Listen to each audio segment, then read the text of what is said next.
C'est la deuxième semaine de décembre à Wolverine Lake. On est en 1989 et il fait vraiment très chaud ce matin-là. Kendall Craig et sa femme Elsa rentrent lentement chez eux en transportant des sacs de course. Tout à coup, ils aperçoivent de la fumée au loin. Une maison est en feu.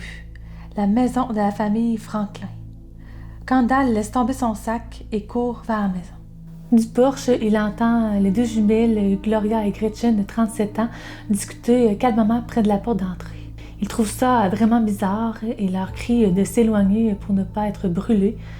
Mais ce qu'il trouve encore plus bizarre, c'est lorsqu'il entend l'une d'elles murmurer à l'autre « On doit s'en tenir à notre version, sinon on ira toutes les deux en prison. »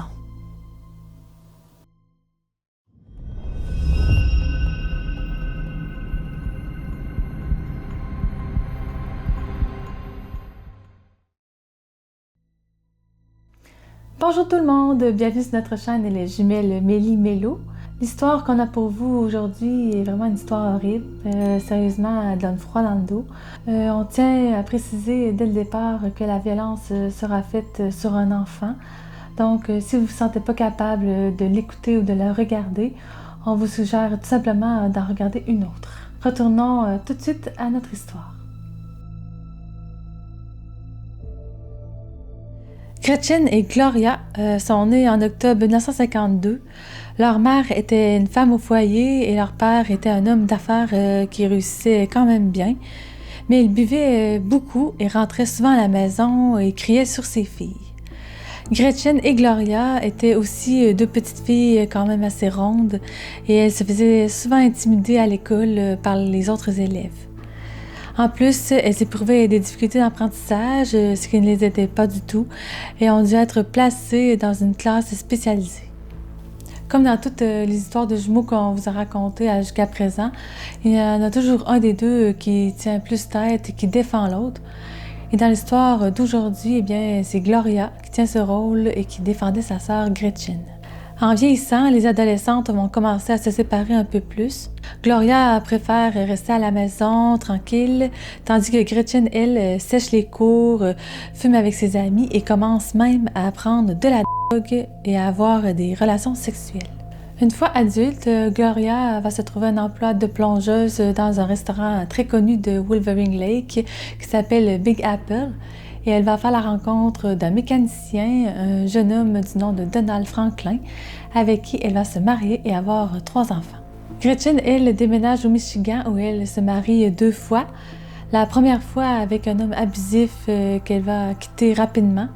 Et la deuxième fois avec un homme de 6 ans plus jeune qu'elle, un certain Mark Graham, qu'elle a rencontré à son travail dans une buanderie.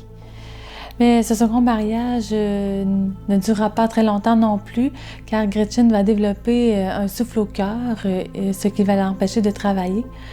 Et malheureusement, sa mauvaise humeur va détruire son couple. Mark va finir par la quitter. Mais on ne sait pas pourquoi Gretchen va continuer à garder le nom de famille de Mark et va continuer à s'appeler Gretchen Graham. Gretchen va alors se tourner vers la prostitution et va vivre dans les rues de Détroit. Un soir de 1984, elle va téléphoner à sa sœur et va lui annoncer qu'elle attend un bébé. Le père est l'un de ses clients, évidemment, mais elle s'en fout. Elle est heureuse et veut garder ce bébé. Elle est persuadée qu'il va changer sa vie pour le mieux. Sean Michael Graham, né le 28 juillet 1985, et c'est un beau bébé en santé et joufflu. Mais il est métis. Même si pour Gretchen, ça ne change rien, ça ne va pas plaire du tout à ses parents qui ne veulent rien savoir de lui. Toute heureuse de partager son bonheur, Gretchen va leur envoyer une photo de bébé Sean et ses parents vont même la lui retourner. Et ça, Gretchen va très mal le vivre. On pense que c'est à partir de ce moment-là que Gretchen va commencer à avoir du ressentiment vis-à-vis de son fils. Ses cris et ses pleurs l'épuisent et elle n'a pas du tout l'instinct maternel. À chaque fois qu'elle le regarde même, il lui rappelle ses nuits de prostitution. Un soir, elle va téléphoner à l'une de ses amies, Janet Lipto, et va lui demander si elle peut les héberger et si elle peut l'aider à prendre soin de son fils. Janet, qui voulait bien faire, va vite se rendre compte qu'elle a commis une erreur. En fond, c'est elle qui se retrouve à s'occuper de bébé Sean pendant que Gretchen, elle, passe son temps à sortir et ne rentre pas parfois pendant 3-4 soirs sans donner de nouvelles. Janet est vraiment découragée du comportement de son amie, mais elle donne tout l'amour et l'attention dont Sean a besoin. Et le petit finit même par l'appeler maman et appelle sa vraie mère Gretchen. Un soir, une violente chicane va éclater entre Gretchen et Janet, et Gretchen va quitter la maison sans donner de nouvelles encore une fois pendant 2 jours. Janet va alors téléphoner au service de protection de l'enfance et elle va leur demander si elle peut adopter Sean. Mais on lui dit que ce n'est pas possible, que l'enfant doit retourner avec sa mère. Gretchen va finir par venir récupérer son fils et va lui annoncer qu'elle va aller vivre avec sa sœur Gloria et son mari à Wolverine Lake.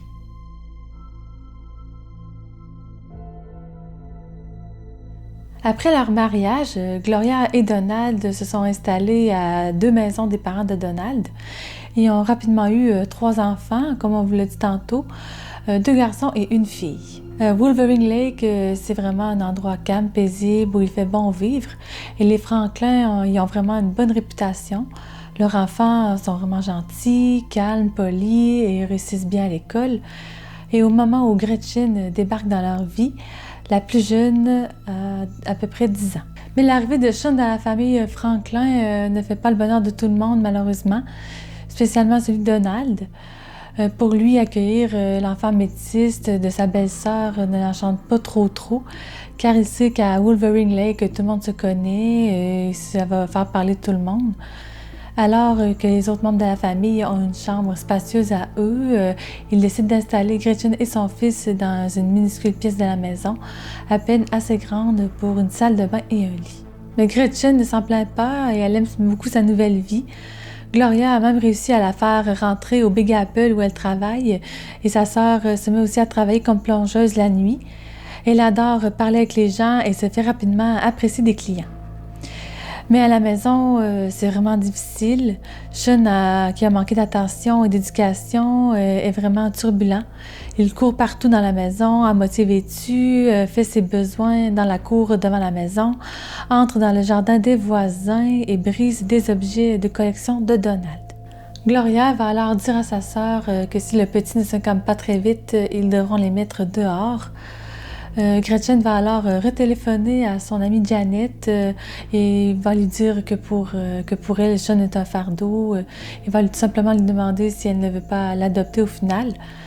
Mais mauvais timing, Janet sort de l'hôpital à ce moment-là et n'est pas apte à s'occuper du petit Sean. Comme elles ne peuvent pas se débarrasser de l'enfant, les jumelles vont alors avoir une idée.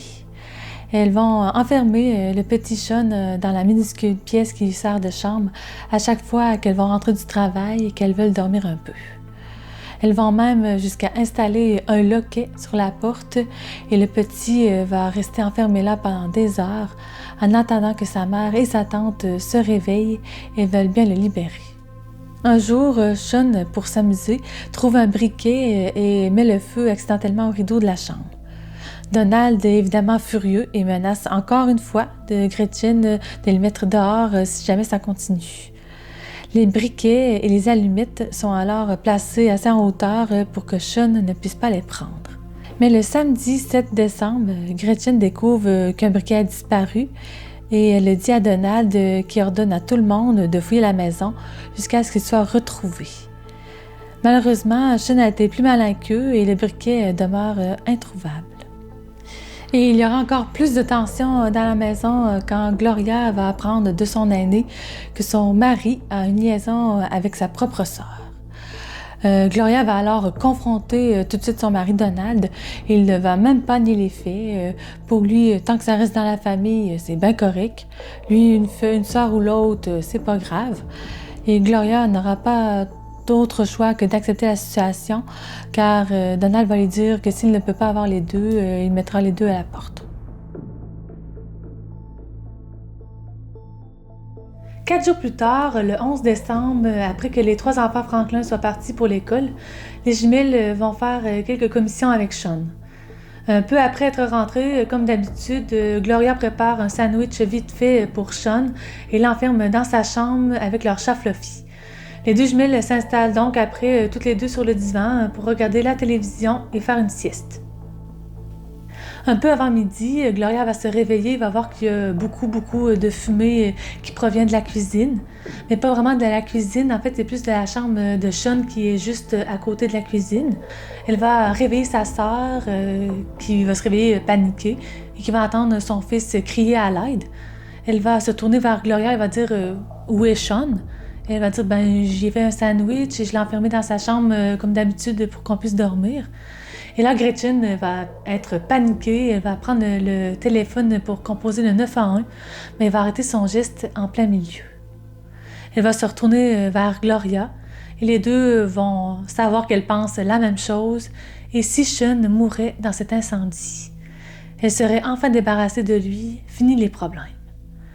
Apparemment, Gloria va déclarer plus tard qu'elle a dit à Gretchen « Est-ce que tu veux que j'aille le sortir de là? » Et Gretchen aurait dit « Non, c'est mieux pour lui qu'il meure. » Les jumelles vont rester là de longues minutes à attendre jusqu'à ce que les cris de Sean finissent par cesser et qu'elles soient sûres qu'il soit mort. Ensuite, elles vont appeler le 911 vers 12h02.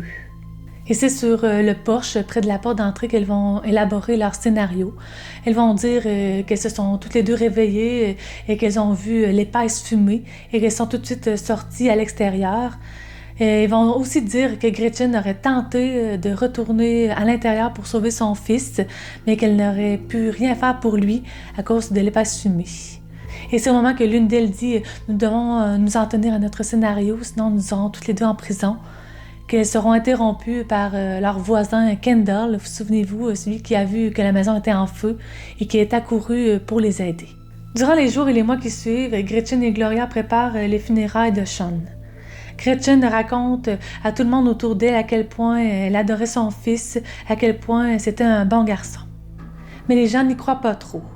Habituellement, Gretchen se plaignait souvent de son fils au travail et ils ont aussi vu comment cet enfant-là était traité par rapport aux 3 autres enfants Franklin. Ils l'ont vu courir à moitié vêtu en plein mois d'automne et ils entendaient souvent les jumelles crier sur lui.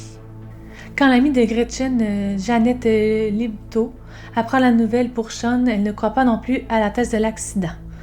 Elle téléphone à Gretchen et Gretchen lui dit « J'ai pris quelques jours de congé au travail pour m'en remettre, mais bon, la vie continue et je pourrais toujours avoir un autre enfant. » Janet va amèrement regretter de ne pas avoir accepté Sean chez elle. Les enquêteurs ont aussi du mal à croire à leur histoire. Même si les 2 jumelles disent sensiblement la même chose, la scène de crime, elle, en dit une autre. Les enquêteurs retrouvent le garçon et le chat recroquevillés ensemble dans la baignoire de la petite chambre et ils retrouvent aussi le loquet brûlé de la porte qui leur démontre que l'enfant et le chat étaient bien enfermés dans cette pièce lors de l'incendie. Environ 4 mois après l'accident, les jumelles croient fermement que l'enquête est close et qu'elles sont tirées d'affaire. Mais le soir du 8 mars 1990, un enquêteur va se présenter au Big Apple pour surprendre Gretchen seule. Il sait que Gloria travaille maintenant 2 jours dans une maison de repos, mais malheureusement pour lui, Gretchen maintient sa version des faits. L'enquêteur va ensuite se dépêcher à aller interroger Gloria avant que les 2 jumelles ne puissent se parler, et après 2 longues heures d'interrogatoire, Gloria va craquer. Elle va admettre que Sean était bel et bien enfermé dans sa chambre avec le chat et elle va blâmer Gretchen pour la mort de son neveu. Elle va aussi parler à l'enquêteur de la liaison de sa sœur avec son mari. Après que la police lui ait dit que Gloria avait parlé, Gretchen va admettre que c'est la vérité et qu'elle pensait à ce moment-là que c'était mieux pour Sean de mourir. La population de Wolverine Lake est vraiment sous le choc d'apprendre que ni l'une ni l'autre des jumelles n'a fait quoi que ce soit pour sauver le petit garçon, qu'elles l'ont laissé périr dans les flammes sans même lever le petit doigt. Gloria et Gretchen sont alors arrêtées 10 jours plus tard, le 19 mars 1990. Donald Franklin, lui, crie haut et fort que les policiers ont soutiré de fausses informations aux jumelles et les ont obligés à avouer quelque chose qu'elles n'avaient pas commis dans le fond. Il a dit « trop stupide et retardé » et ce sont ses mots pour faire une chose comme ça. Il va même jusqu'à dire que Sean est responsable de sa mort, que c'était un enfant turbulent, qui n'écoutait pas et qui jouait avec des briquets. Un peu avant Noël, le 20 décembre 1990, le procès des jumelles débute et les jumelles vont plaider coupables pour meurtre au second degré. Gretchen va affirmer qu'elle aimait son fils plus qu'elle-même et Gloria va aussi pleurer la mort de son neveu. On sent vraiment que Gloria a vraiment du mal à accepter ce qu'elle a fait et elle va même rajouter en suppliant qu'elle a 3 enfants et qu'elle aimerait beaucoup rentrer chez elle s'occuper d'eux. Le 10 janvier 1991, elles sont déclarées coupables toutes les deux de meurtre au second degré. Elles ont toutes les deux la même peine de 8 à 40 ans de prison. Elles ont apparemment pu sortir de prison le même jour, le 10 septembre 1996, après avoir purgé un peu plus de 5 ans. Gloria Franklin décède quelques années plus tard, en décembre 2011. C'est ainsi que se termine l'histoire de Gretchen et Gloria, qui ont laissé un pauvre enfant de 4 ans mourir dans un incendie sans même essayer de le sauver. Le pauvre Sean, on va dire, il n'a pas vraiment eu la vie facile dès le départ. Il y avait une mère qui ne l'aimait pas vraiment et on ne l'aimait pas non plus dans la famille de sa tante. La seule personne, en fait, qui a montré un peu d'amour et d'attention, ça a été Janet. Puis il est décédé d'atroces souffrances, enfermé dans sa chambre. On voudrait remercier tous ceux et celles qui ont suivi cette histoire jusqu'au bout, même si c'était pas facile. Et n'hésitez pas à me laisser vos réactions et commentaires sous la vidéo. Sur ce, portez-vous bien, prenez soin de vous et on se voit dans une prochaine vidéo. Bye!